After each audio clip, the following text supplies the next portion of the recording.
चार दिन के चटक चंदेली और फिर अंधियारी रात।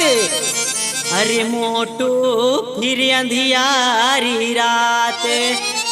आई रई रई रई रई रई रई रई रई। चार दिन के चटक चंदेनी और वही अंजोरी वही रात। अरे पतलू वही अंजोरी वही रात।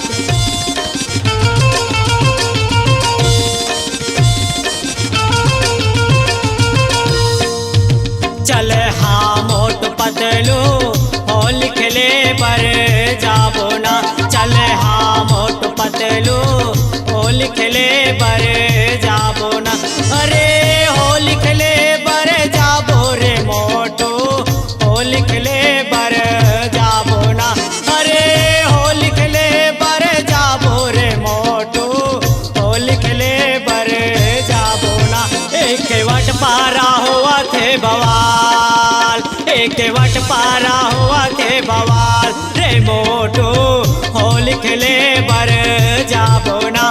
एक वट पारा हुआ थे बवाल रे मोटू होल खेले पर जाबो ना।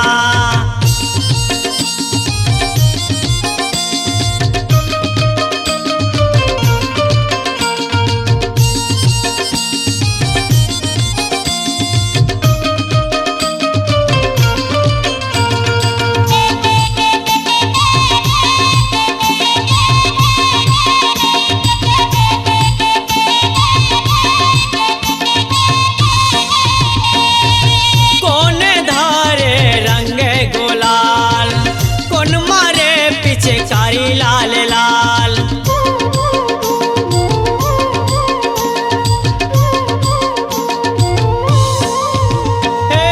मोटू धारे रंग गोलाल पतलू मारे पीछे कारी लाल लाल। एदे गोल पारा एदे गोल पारा हुआ थे बवाल मोटू होल खेले बर जाबो ना।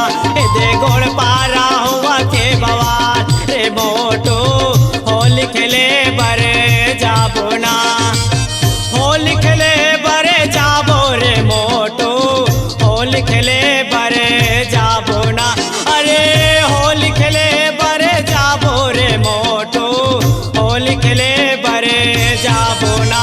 एक वट पारा एक वट पारा हुआ थे बवाल मोटू होल खेले बर जाबो ना।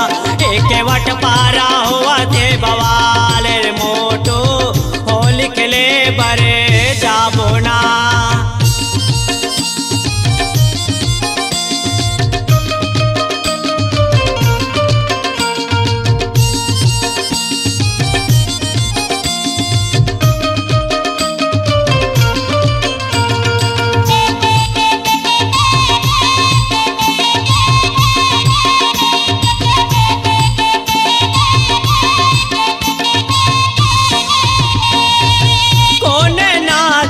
गली गली माँ कौन बजावे नंगाड़ा के ताल।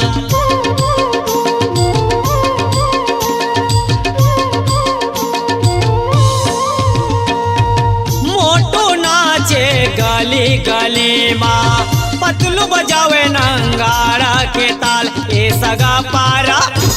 सगा पारा हुआ थे बवाल रे मोटू होल खेले बर जाबो ना। एक वट पारा हुआ थे बवाल रे मोटू होल खेले बर जाबो ना। अरे होल खेले बर जाबो रे मोटू होल खेले बर जाबो ना।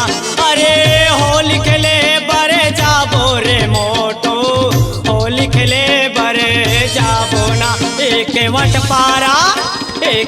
पारा हुआ थे बवाल रे मोटू होल खेले बर जाबो ना। एक वट पारा हुआ थे बवाल मोटू होल खेले बर जाबो ना।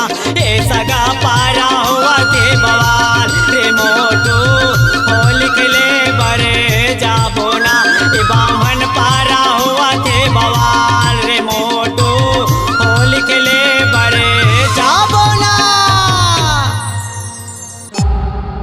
C-Log Digital Recording Studio, Cordoba.